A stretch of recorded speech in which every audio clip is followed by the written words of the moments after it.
Welcome, today in front of me TCL 306, and I'll show you how to adjust ringtone volume on this device. So first you should go into the settings application and then click here on the sounds and vibration. After that you'll see here the ringtone volume panel, and just to change it you should swipe it to the left or to the right side with your finger by this way.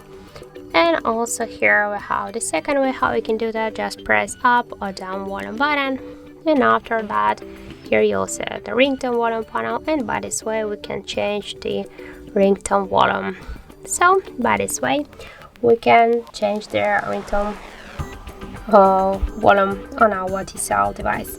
That's it. Thank you for watching, and if you found this video helpful, don't forget to leave a like, comment and to subscribe our channel.